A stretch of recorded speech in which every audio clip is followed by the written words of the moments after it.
राणा पुंजा की इस पवन धरा पर, राणा पुंजा भील की इस पवन धरा पर पधारे हुए तमाम भील प्रदेश के शहर एवं शहरियों को मैं दिल की गहराई से जोहार नमन करती हूँ। आज यहाँ पांडरवा में हमारे ऐसे महान योद्धा जो थे, उन्होंने जन्म लिया था और उस धरती पे आज इन्हीं के वंशज, इन्हीं के खून आज इन्हीं की जन्म जयंती मना रहे हैं। और साथ में हमारे भाई जगदीश, भाई पांडुर को मैं इस धरती से नमन करती हूँ और वीर बाला कालीबाई क्लासुआ को भी नमन करती हूँ और हमारे जो भारत का महान संविधान लिखने वाले बाबा साहब अम्बेडकर को भी नमन करती हूँ। विशेष रूप से हमारे जो भाई अशोक ने बताया, तो मैं इन्हीं के बात को आगे बढ़ाते हुए आपसे कहना चाहूंगी कि हम लोग आज जो यहाँ पर जो मानव मात्र पे जो भी विश्वास रखते हैं, जैसे लोग चाहे एसटी हो, एससी हो, ओबीसी हो, माइनॉरिटी हो, सब लोग आइए हमारी विचारधारा से जुड़िए। आज हमारी विचारधारा जो है, इस विचारधारा हमारे लोग, हमारे आदिवासी समाज के साथ कैसा काम कर रही है। आज दिन तक इन नालायक सरकार ने और नालायक सरकार में जो बैठने वाले लोग हैं, उन्होंने अगर सही काम किया होता तो आज ये तरक्की करने की जरूरत हमको नहीं थी। इसलिए आप लोग इन पुरखों से प्रण लीजिए और मेरी बहनों से कहना चाहूंगी और बेटियों से कहना चाहूंगी कि हमारी जो वीर बाला कालीबाई क्लासुआ थी, उसने शिक्षा के लिए क्या किया था वो समझना होगा। बहनों, घर में हमारी वीर बाला कालीबाई क्लासुआ की तस्वीर रखिए, उसकी जीवनियां हमारी बेटियां पढ़ेगी और हमारी बाबा साहब के द्वारा लिखी हुई जो किताब है उसको घर में रखिए, ताकि हमारे बेटे एवं बेटियां पढ़ेगी, ताकि उनको समझ आएगी कि हमारे संविधान में लिखे हुए हमारे आदिवासियों के हक एवं अधिकार क्या है, वो जानेंगे। हमारी इस संविधान में 5वीं अनुसूची है। अगर उन नालायकों ने अगर इस अनुसूची को लागू किया होता तो हमको दर ठोकरे खाने की नौबत नहीं आती। इसलिए अब अपन सबक को कमर कसनी पड़ेगी और सावधान होना पड़ेगा मेरे भाइयों एवं बहनों, क्योंकि मेरी बहनों को विशेष रूप से इसलिए कहना चाहूंगी, आज किसी भी समाज की बहन हो और कोई किसी भी प्रकार की महिला हो, वह नारी नारी होती है। नारी अब असली शक्ति दिखाने का दिन आ गया है। उन दरिंदों को, उन बलात्कारियों को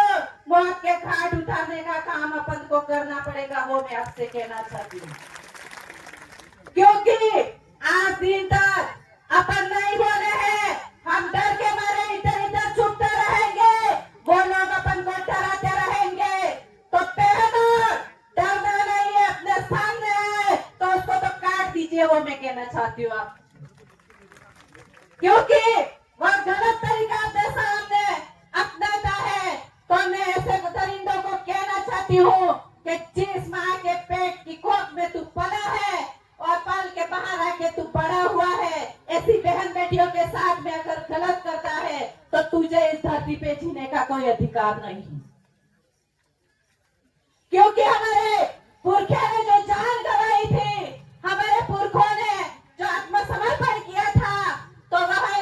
अपने लिए किया था। तो हमारी विशेष लड़ाई किसी जाति धर्म से नहीं है, हमारी लड़ाई हमारे हक अधिकार एवं जल जंगल जमीन बचाने की लड़ाई हम लड़ रहे हैं। तो ऐसे में यहाँ से जो हम प्रशासन को भी धन्यवाद देना चाहूंगी कि आप भी हमारा आदिवासी परिवार इतने अच्छे तरीके से काम कर रहा है, हमारे हक एवं अधिकार की लड़ाई लड़ रहा है, उसमें आप भी साथ दीजिए भाइयों एवं बहनों, क्योंकि आने वाले समय में हम हमारी हक की लड़ाई लड़के हमारा हक एवं लेके रहेंगे, वो कहना चाहूंगी। आज आप देख रहे होंगे हमारा कार्य राजस्थान, गुजरात, मध्य प्रदेश, महाराष्ट्र भिन्न प्रदेश की मांग इसलिए कर रहा है। अगर हमारे जो हक अधिकार है वो हमें मिल गए होते तो यह नौबत नहीं आएगी।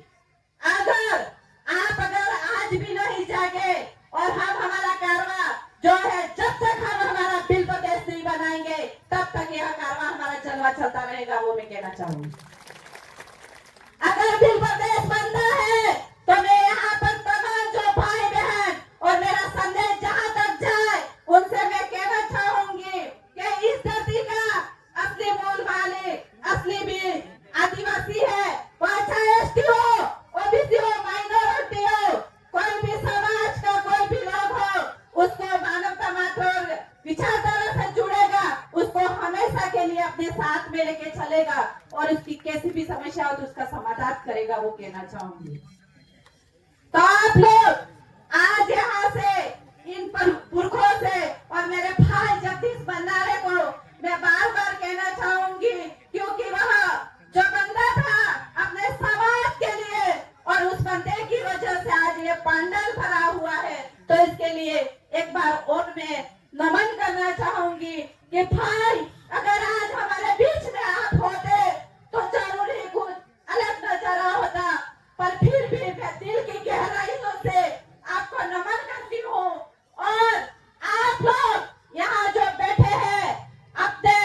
जो हक अधिकार जब तक नहीं मिलेंगे, हमारी संस्कृति, हमारी पहचान, अगर हम हमारी संस्कृति को बचाए रखेंगे तो अपनी असली पहचान उसी से अपनी होगी। और हमारी दूसरी बात, शिक्षा की बात कर रहे हैं, हम शिक्षा की लड़ाई लड़ रहे हैं और यहाँ करना है जो मंत्री बाबूलाल जी आप शिक्षा बेचने की बात कर रहे हो, अरे आपको तो इस पानी में डूब के मर जाना चाहिए, वो मैं आपसे कहना चाहती हूँ।